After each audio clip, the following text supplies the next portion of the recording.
Hello friends, welcome back to our YouTube channel. അപ്പം ഞാനിന്നിവിടെ ചെയ്യാൻ പോകുന്ന വീഡിയോ ഞാൻ എങ്ങനെയാണ് ഒറ്റയ്ക്ക് എൻ്റെ മക്കളെ മാനേജ് ചെയ്യുന്നത് എന്നുള്ളതിനെയാണ് പറ്റിയിട്ടാണ്.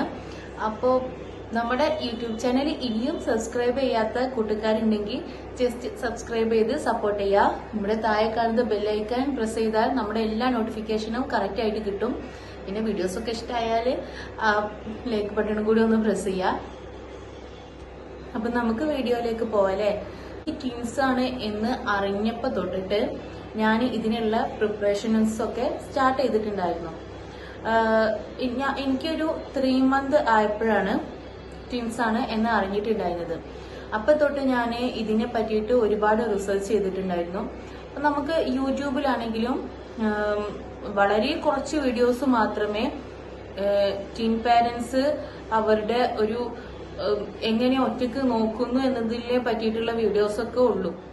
ഞാൻ ഇവരെ രണ്ടുപേരെയും ആദ്യം തൊട്ട് തന്നെ 2 റൂമിൽ കിടത്തി ശീലിപ്പിച്ചിട്ടില്ല.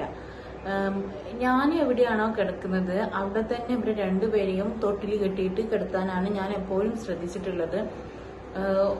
ആദ്യമൊക്കെ നമുക്കതൊരു ബുദ്ധിമുട്ടായി തോന്നുമെങ്കിലും പിന്നീട് അത് നമുക്കൊരു കുറച്ചുകൂടി ഒരു എളുപ്പമായിട്ട് അത് മാറും. അവർക്ക് അത് ശീലമായിട്ട് വരും, നമുക്കും അത് ശീലമാകും. അതായത് ഇവരുടെ ഒരു ഉറക്കത്തിന്റെ പാറ്റേൺ ഒക്കെ എപ്പോഴും ഒരേ രീതിയിലാക്കി കൊണ്ടുവന്നാലേ നമുക്ക് ബാക്കിയുള്ള പണികളൊക്കെ എടുക്കാൻ പറ്റുള്ളൂ. ഒരാള് ഓരോ ടൈമിനും മറ്റേ ആള് വേറൊരു ടൈമിനും ഉറങ്ങിക്കഴിഞ്ഞാല് നമുക്ക് എപ്പോഴും ഇവര് നോക്കാൻ തന്നെ സമയം ഉണ്ടാവുള്ളൂ. അപ്പൊ നമുക്ക് വേറെ പണികളൊന്നും ചെയ്യാനുള്ള സമയം ഉണ്ടാവില്ല. പിന്നെ ഒരാള് എണീറ്റ് കരയുമ്പം മറ്റേ ആള് ഉണരുകയാണെന്നുണ്ടെങ്കിൽ അത് നമുക്ക് ബുദ്ധിമുട്ടാണ്. അപ്പൊ ഇവര് ചെറുപ്പം തൊട്ടേ ഒരുമിച്ച് കിടത്തി ശീലാക്കിയാല് ഇവര് തമ്മിലുള്ള ആ ഒരു അറ്റാച്ച്മെന്റ് കുറച്ചുകൂടി കൂടും.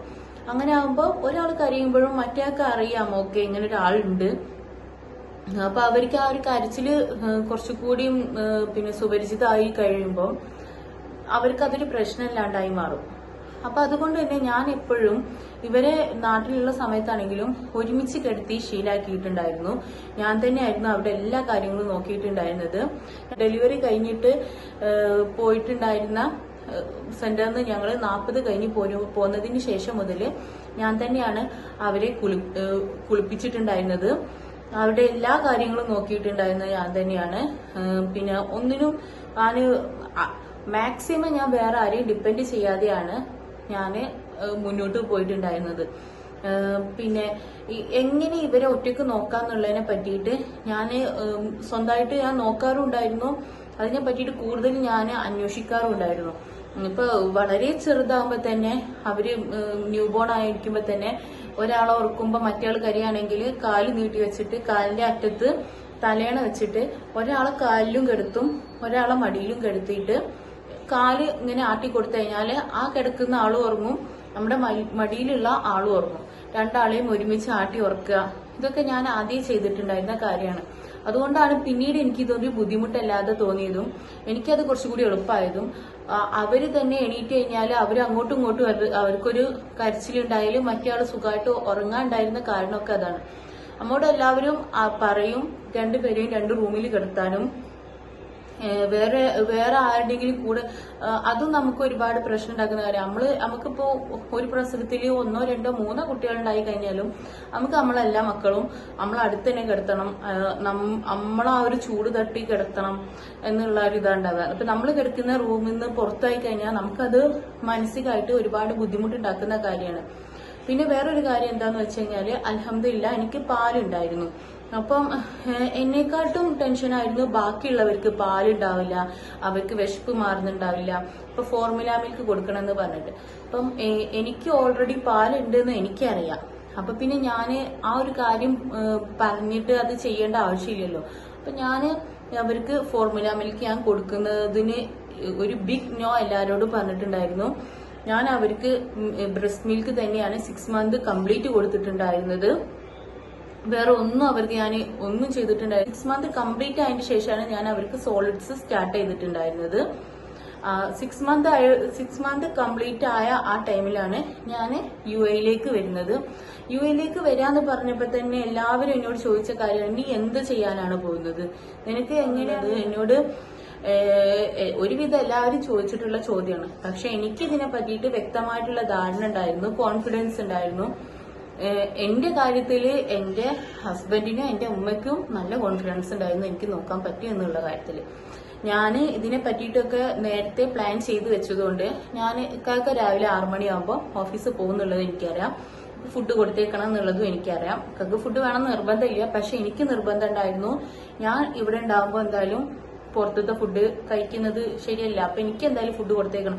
പിന്നെ ഇക്കാക്കൊക്കെ ഫുഡ് ഉണ്ടാക്കുന്നതിലൂടെ തന്നെ എന്റെ ഫുഡ് ഉണ്ടാക്കുന്ന പരിപാടി അതോടുകൂടി തീരും. ഇപ്പൊ രാവിലത്തെ ബ്രേക്ക്ഫാസ്റ്റ്, ഉച്ചക്കത്തേക്കുള്ള ലഞ്ചും ഒക്കെ അതോടുകൂടി നമുക്ക് കിച്ചണിലെ വർക്കൊക്കെ തീരും. പിന്നെ ഇവരെ നോക്കിയാൽ മതി. അപ്പൊ ഞാൻ നാട്ടിൽ നിന്ന് വരുമ്പോഴേ ഞാൻ മനസ്സിൽ വിചാരിച്ച കാര്യമാണ് രാവിലെ നേരത്തെ എണീക്കണം. ഒരു 4:30 ആകുമ്പോൾ എണീറ്റിട്ട് കാക്ക പോകുന്നതിന്റെ മുന്നായിട്ട് രാവിലത്തെ ബ്രേക്ക്ഫാസ്റ്റും ഇക്കാക്കുള്ള ലഞ്ചും, പിന്നെ ഇവരെയും കൊണ്ട് ഒറ്റയ്ക്ക് പുറത്തു പോവാന്, ഇവിടെ ആയാലും വണ്ടിയിലായാലും ഒറ്റയ്ക്കാണ് ഞാൻ ബാക്കിൽ ഇരിക്കുന്നത്. അപ്പൊ ഇവർ ഒറ്റയ്ക്ക് മാനേജ് ചെയ്യാന് ഒക്കെ ഞാൻ ആദ്യമേ ഒരാളുടെ സഹായം ഇല്ലാതെ ശീലിച്ചുകൊണ്ട് എനിക്ക് ഇപ്പൊ അത് ഒരു പ്രശ്നമായിട്ട് തോന്നാറേ ഇല്ല. ഇപ്പൊ എനിക്ക് സുഖമായിട്ട് ഇവരെ മാനേജ് ചെയ്യാൻ പറ്റും. ഇപ്പൊ ഞാന് ഗൾഫിലേക്ക് പോരാന്ന് പറഞ്ഞപ്പോ പിന്നെ അവിടെ പോയിട്ട് നീ എന്താ ചെയ്യാ, ബാക്കി 3 നേരം നോമ്പ് നോൽക്കാണോ ചെയ്യാന്ന് ചോദിച്ച ആൾക്കാർ വരെ ഉണ്ടായിട്ടുണ്ട്. പക്ഷെ ഞാൻ ആരോടും ഒരു മറുപടിയും ഞാൻ ആർക്കും കൊടുക്കാൻ നിന്നിട്ടില്ല. എന്താ വെച്ചാൽ എന്റെ ഉള്ളിലുണ്ടായിരുന്നത് ചെയ്ത് കാണിക്കാം, ആരോടും മറുപടി പറയേണ്ട ആവശ്യമില്ല. നമുക്കിങ്ങനെ ടീൻസ് പ്രഗ്നന്റ് ആയിട്ടുള്ളവരും അല്ലെങ്കിൽ ഇപ്പം 1 വയസ്സാവുന്നതിന് മുന്നേ തന്നെ ആദ്യത്തെ ബേബീസിന് 1 വയസ്സാകുന്ന സെക്കൻഡ് പ്രഗ്നൻസി തേർഡ് പ്രഗ്നൻസി ഒക്കെ ആയവരൊക്കെ ഉണ്ടാവും. അപ്പൊ അവരോടൊക്കെ ആയിട്ടാണ് എനിക്ക് പറയാനുള്ളത്, ആരും ഒന്നും ആലോചിച്ച് പേടിക്കണ്ട. നമുക്ക് കോൺഫിഡൻസ് ഉണ്ടെന്നുണ്ടെങ്കിൽ ഒക്കെ കടന്നു പോകും. ഞാൻ എപ്പോഴും കൊടുത്തിരുന്ന കാര്യം, ഞാൻ നന്നായിട്ട് മോട്ടിവേഷൻ കൊടുക്കാറുണ്ടായിരുന്നു. എനിക്ക് മോട്ടിവേഷൻ തരാൻ പുറത്തുനിന്ന് ഒരാളും ഉണ്ടായിട്ടില്ല.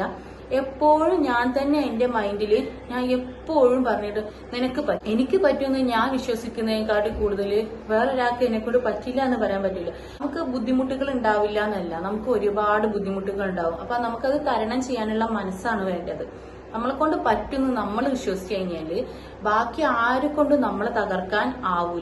ഇവർക്കാണെങ്കിൽ 2 മണിക്കൂർ കൂടുമ്പോൾ നമുക്കറിയാം ന്യൂ ബോൺസിന് പാല് കൊടുക്കണം. അപ്പൊ ഞാനന്ന് കറക്റ്റ് 2 മണിക്കൂർ അലാറം വെച്ച് കൊടുക്കാറുണ്ടായിരുന്നു. എന്താ വെച്ചാൽ ഇവര് അണ്ടർ വെയിറ്റ് ആയിരുന്നു. 2.5 കിലോയെങ്കിലും ആയിട്ട് വേണം ഇവരെ കുളിപ്പിക്കാൻ. അത് 15 ദിവസത്തിന്റെ ഉള്ളിൽ ആക്കണം എന്നുള്ളത് എനിക്കൊരു ടാസ്ക് ആയിരുന്നു. അല്ലെങ്കിൽ അവർക്ക് ഫോർമുല മിൽക്ക് കൊടുക്കണം എന്നുള്ളത് ഡോക്ടേഴ്സ് ഒക്കെ പറഞ്ഞിട്ടുണ്ടായിരുന്നു. അപ്പൊ ഫോർമുല മിൽക്ക് കൊടുക്കാൻ എനിക്ക് ഒട്ടും താല്പര്യം ഉണ്ടായിരുന്നില്ല. ഞാന് കറക്റ്റ് 2 മണിക്കൂർ രണ്ടാക്കും പാല്. അപ്പൊ എന്റെ ഉറക്കൊന്നും റെഡി ആയിട്ടില്ല, എനിക്ക് തീരെ റെസ്റ്റ് എന്ന സംഭവം ഉണ്ടായിട്ടില്ല. ഞാൻ ഫുൾ ഇതിന്റെ ബാക്കിലായിരുന്നു. എനിക്ക് നല്ല ഡിപ്രഷന്റെ കാര്യങ്ങളൊക്കെ ഈ പ്രഗ്നൻസി കഴിഞ്ഞ ഉടനെ ഉണ്ടായിരുന്നു. എന്റെ ഹസ്ബൻഡ് എനിക്ക് ആ ഒരു സമയത്ത് നാട്ടിലുള്ളത് കൊണ്ട് ഹസ്ബൻഡിന്റെ നല്ല രീതിക്കുള്ള ഒരു സപ്പോർട്ട് എനിക്ക് ഉണ്ടായിട്ടുണ്ട്. ആള് എന്നും എന്റെ അടുത്ത് വരുമായിരുന്നു. ഇപ്പോ ഇക്കാക്ക ഓഫീസ് പോയി കഴിഞ്ഞാലും പിന്നെ ഇവരുടെ കാര്യങ്ങൾ നോക്കാനാണ് എനിക്ക്, പിന്നെ ഇവരുടെ കൂടെ കൂടുതൽ സമയം ചെലവഴിക്കാന്, ഇവരെ എണ്ണ തേപ്പിച്ച് കുളിപ്പിക്കുക, ഇവർക്ക് ഫുഡ് കൊടുക്കുക, ഇവർക്ക് പാല് കൊടുക്കുക, അതിന്റെ ഇടയിൽ പിന്നെ എനിക്ക് കുളിക്കുക, അങ്ങനെയുള്ള എന്റെ ഫുഡ് കഴിക്കുക, അങ്ങനെയുള്ള കുറച്ച് കാര്യങ്ങൾ, എന്റെ നിസ്കാരം, അങ്ങനെയുള്ള കാര്യങ്ങളെ ഉണ്ടായിട്ടുള്ളൂ.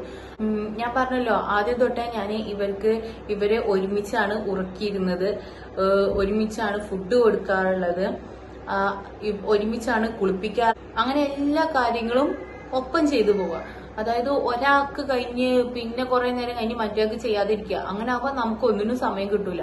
അപ്പൊ ഇവര് രണ്ടാളും ഒരുമിച്ച് അവരുടെ ആ ഒരു ഉറക്കിന്റെ പാറ്റേൺ ഒക്കെ ഒരുമിച്ചായി കഴിഞ്ഞാല് നമുക്ക് ഫ്രീ ടൈം കിട്ടും. അപ്പൊ നമുക്ക് ചെയ്യാൻ ബാക്കിയുള്ള കാര്യങ്ങൾ ചെയ്യാം. പിന്നെ അവര് ഉറങ്ങുന്ന സമയത്ത് നമുക്ക് വേണമെങ്കിൽ അവരുടെ കൂടെ നമുക്ക് റെസ്റ്റ് എടുക്കാം. എനിക്ക് പറയാനുള്ളത്, ഇങ്ങനെ ഇനി ട്വിൻസ് ഉള്ളവരോ പ്രഗ്നന്റ് ആയിരിക്കുന്നവരോ ഒക്കെ ഉണ്ടെങ്കിൽ അപ്പൊ നമ്മൾ അവരുടെ കാര്യങ്ങളും ആദ്യം തൊട്ടേ നമ്മൾ തന്നെ ചെയ്യാൻ ശ്രദ്ധിക്കുക. നമ്മളാണ് നമ്മളെ മക്കളെ കുളിപ്പിക്കേണ്ടത്, നമ്മളാണ് നമ്മളെ കുട്ടികളെ മാറ്റേണ്ടത്. അത് ഒരു കുഞ്ഞ് ജനിക്കുന്ന തൊട്ട് ഒരു അമ്മയും കൂടിയാണ് ജനിക്കുന്നത്. അപ്പൊ നമുക്കും ഒരു പുതിയതായിട്ടുള്ള അറിവാണ്. കുഞ്ഞിനും അത് നമുക്ക് കുഞ്ഞിനോടുള്ള അടുപ്പവും കുഞ്ഞിന് നമ്മളോടുള്ള അടുപ്പവും ഒക്കെ കൂട്ടാനും അത് ഒരുപാട് സഹായിക്കും. അവരെ ഒന്ന് എണ്ണൊക്കെ തേച്ച് മസാജ് ചെയ്യിപ്പിക്കുക, കുളിപ്പിക്കുക. ഇനി എന്നോട് എല്ലാവരും ഞാൻ ഓരോ ടൈം പീരീഡും സക്സസ്ഫുള്ളി കഴിഞ്ഞു പോകുമ്പോ എന്നോട് ചോദിക്കാറുണ്ട് എല്ലാവരും, നീ എന്താ ചെയ്യുന്നത്? അപ്പൊ ഞാൻ എപ്പൊ എങ്ങനെയുണ്ട്, കുട്ടികളെ നോക്കാൻ പറ്റുന്നുണ്ടോ ചോദിക്കുമ്പോ ഞാൻ പറയും, അൽഹംദുലില്ലാ കുഴപ്പമൊന്നുമില്ല, എനിക്ക് പറ്റുന്നുണ്ട് എന്ന് പറയുമ്പം എന്നോട് എല്ലാവരും പറയുന്ന ഒരു കാര്യമാണ്, ഓക്കെ, ഇതുവരെയുള്ള കാര്യങ്ങളൊക്കെ എല്ലാവരെ കൊണ്ടും പറ്റും, ഇനി അങ്ങോട്ടുള്ള കാര്യങ്ങളാണ് കുറച്ചുകൂടി ബുദ്ധിമുട്ട് എന്നുള്ളത്. ഇത് ഞാന് ഇവരെ പ്രസവിച്ച മുതൽ കേൾക്കാൻ തുടങ്ങിയ കാര്യമാണ്. അതായത് ഓരോ ടൈമും നമ്മൾ കഴിഞ്ഞു പോകുമ്പോഴും നമ്മളെ തളർത്താൻ അവര് ചിലപ്പോ അവർക്ക് അവരുടെ വീട്ടിലോ അതിന് കഴിയാത്തത് കൊണ്ടായിരിക്കും അവര് നമ്മളോട് അങ്ങനെ പറയുന്നുണ്ടാവുക. പക്ഷെ നമുക്ക് പറ്റുമെന്നില്ല ഉള്ളത് നമ്മുടെ കാര്യമാണ്. അപ്പൊ ഞാൻ മനസ്സിലാക്കിയെടുത്തോളം ഇവർക്കിപ്പോ 1 വയസ്സ് 3 മാസമായി. ഇതുവരെയുള്ള കാര്യങ്ങള് നല്ല എളുപ്പമായിരുന്നു എന്നല്ല ഞാൻ പറയുന്നത്. ഓരോ ഘട്ടത്തിലും അതിൻ്റെതായിട്ടുള്ള ബുദ്ധിമുട്ടുകളുണ്ട്. അതൊക്കെ നമ്മൾ തരണം ചെയ്ത് പോവുകയാണ് ചെയ്യുന്നത്. അല്ലാതെ ഞാനിപ്പോ മക്കളെ നോക്കാൻ എനിക്ക് നല്ല ബുദ്ധിമുട്ടാണ്, എന്നെ കൊണ്ട് പറ്റൂല എന്ന് പറഞ്ഞു കഴിഞ്ഞാൽ പിന്നെ എന്റെ മക്കളെ വേറെ ആര് നോക്കും? അത് എന്റെ ഉത്തരവാദിത്തമാണ്, എനിക്ക് കുട്ടികളുണ്ടായാൽ നോക്കുക എന്നുള്ളത്. അവര് റെസ്റ്റ് എടുക്കുന്ന ടൈമിൽ എനിക്ക് എന്റെ ജോലിയൊക്കെ കഴിഞ്ഞു കഴിഞ്ഞാൽ ഞാനും അവരുടെ കൂടെ ഉറങ്ങും. അപ്പം നമ്മുടെ മെന്റൽ ഹെൽത്തും ഫിസിക്കൽ ഹെൽത്തും ഒക്കെ ഇതിന് ഒരുപാട് ഇമ്പോർട്ടൻസ് ഉള്ള കാര്യമാണ്. നമ്മുടെ മെന്റൽ ഹെൽത്ത് ഒന്ന് വീക്കായി കഴിഞ്ഞാൽ നമുക്ക് ഒരു ഫാമിലി നല്ലപോലെ മുന്നോട്ട് കൊണ്ടുപോകാൻ കഴിയില്ല, കുട്ടികളെ കാര്യങ്ങൾ നല്ലപോലെ ചെയ്യാൻ പറ്റില്ല. നമുക്ക് ഇപ്പൊ സോഷ്യൽ മീഡിയ വഴി ഇഷ്ടം പോലെ നമുക്ക് എന്ത് തരം ഇൻഫർമേഷനും കിട്ടാൻ ഒരു ബുദ്ധിമുട്ടും ഇല്ല. നമുക്ക് എല്ലാ കാര്യങ്ങളും ഡോക്ടേഴ്സ് പറയുന്നത് തന്നെ സോഷ്യൽ മീഡിയയിലുണ്ട്. പിന്നെ ഞാൻ എപ്പോഴും ചെയ്യുന്നത് എന്താ വെച്ച് കഴിഞ്ഞാല് എനിക്ക് വിശ്വാസമുള്ള അടുത്തുനിന്ന് മാത്രമേ ഞാൻ എല്ലാ ഇൻഫർമേറ്റീവ് ആയിട്ടുള്ള കാര്യങ്ങളും എടുക്കാറുള്ളൂ. ഒന്നെങ്കിൽ ഡോക്ടേഴ്സ് ആവണം, അല്ലെങ്കിൽ ഇതിനെ പറ്റിയിട്ട് അറിവുള്ള ആളുകളാവണം. അവര് പറയുന്നത് മാത്രമേ ഞാൻ എടുക്കാറുള്ളൂ. ചിലപ്പോ നമ്മുടെ വീട്ടിൽ പ്രായമുള്ളവരൊക്കെ എന്തെങ്കിലും പറഞ്ഞു കഴിഞ്ഞാല് അതില് സത്യം ഉണ്ടോ എന്ന് ഞാൻ നോക്കിയിട്ട് അത് ചെയ്യാറുള്ളൂ. അങ്ങനെ ചെയ്തു കഴിഞ്ഞാൽ കുട്ടികൾക്ക് ദോഷമുണ്ടോ ഇല്ലയെന്ന് നോക്കിയിട്ടേ ഞാൻ ചെയ്യാറുള്ളൂ. അല്ലെങ്കിൽ ഞാൻ അത് ചെയ്യാൻ നിൽക്കാറില്ല. എന്താ വെച്ചാൽ നമ്മളെ കുട്ടികളെ ആരോഗ്യമാണ്, അത് നമ്മളാണ് ശ്രദ്ധിക്കേണ്ടത്. അവർക്കൊന്നും ഇതിന്റെ മുന്നേ ഇതുപോലെ ഇൻഫർമേഷൻ കിട്ടാനുള്ള വഴികൾ ഉണ്ടായിട്ടില്ല. അവർക്ക് പാരമ്പര്യമായിട്ട് അവരുടെ ഗ്രാൻഡ് പാരന്റ്സോ ഒക്കെ പറഞ്ഞു വന്ന അറിവുകളെ അവർക്കുള്ളൂ. അപ്പൊ അതാണ് നമുക്കും പകർന്നു തരുന്നത്. അപ്പൊ അവർക്ക് അതിനുള്ള ഇപ്പോഴാണ് ഇതൊക്കെ കുറച്ചുകൂടി കൂടുതലായിട്ട് നമുക്ക് അറിവുകൾ കിട്ടാനുള്ള ഒരു വഴി ഉണ്ടായത്. അവർക്ക് അതിനുള്ള വഴിയില്ല. അപ്പൊ അവരത് കൂടുതലായിട്ട് വിശ്വസിച്ച് നിൽക്കുന്ന ആൾക്കാരാണ്. അപ്പൊ അവരോട് നല്ല രീതിയിൽ നമ്മൾ പറഞ്ഞ് മനസ്സിലാക്കി കൊടുക്കുക. അല്ലാതെ നമുക്ക് നമ്മളെ മക്കളെ വെച്ചിട്ടൊന്നും പരീക്ഷണം ചെയ്യാൻ പറ്റൂല. എന്റെ അറിവിൽ തന്നെ ഇതുപോലെ ടീൻ ബേബീസ് ഉള്ള മദേഴ്സ് ഒരുപാട് ബുദ്ധിമുട്ടിയതായിട്ട് എനിക്കറിയാം. ബാക്കിയുള്ള അവരുടെ അഭിപ്രായത്തിന് നിന്ന് കൊടുത്തിട്ട് അവര് ഡിപ്രഷനിലായി അവർക്ക് അവരുടെ സ്വന്തം കുട്ടികളെ നോക്കാൻ പറ്റാത്ത അവസ്ഥ ഉള്ളത് എനിക്കറിയാം. അപ്പോ നമ്മളെ മക്കൾക്ക് പറ്റാത്തൊരു കാര്യം, അതായത് അവർക്ക് ഗുണമല്ലാത്തൊരു കാര്യം വേറെ ആരെങ്കിലും പറയുകയാണെന്നുണ്ടെങ്കിൽ അവരെന്ത് വിചാരിക്കുമെന്ന് വിചാരിച്ച് നമ്മൾ അത് ചെയ്യേണ്ട ആവശ്യമില്ല.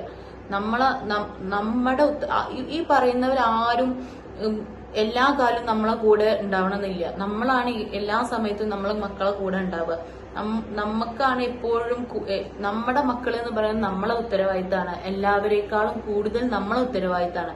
അപ്പൊ നമ്മളാണ് അതിനുള്ള വഴി കാണേണ്ടത്, എങ്ങനെ ചെയ്യണം, എന്ത് ചെയ്യണം എന്നുള്ളത്. അപ്പം അതിന് കോൺഫിഡൻസ് ഉണ്ടാക്കുക എന്നുള്ളതും നമ്മുടെ ആവശ്യമാണ്. അപ്പോൾ എന്റെ ഈ വീഡിയോ കണ്ട് സപ്പോർട്ട് ചെയ്ത എല്ലാവർക്കും താങ്ക്സ്. അപ്പൊ ഇത് ഒരുപാട് പേർക്ക് സഹായമായിട്ടുണ്ടാവും എന്ന് ഞാൻ വിചാരിക്കുന്നു.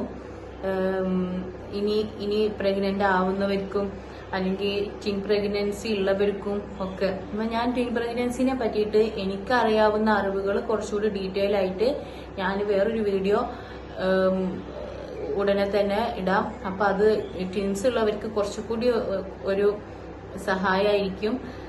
ഞാൻ അതുപോലെയുള്ള വീഡിയോസ് ഒക്കെ കുറെ നോക്കിയിട്ടുണ്ട്. അപ്പൊ എനിക്കറിയാവുന്ന അറിവുകളൊക്കെ ഞാൻ ഇതിലൂടെ ഷെയർ ചെയ്യാം.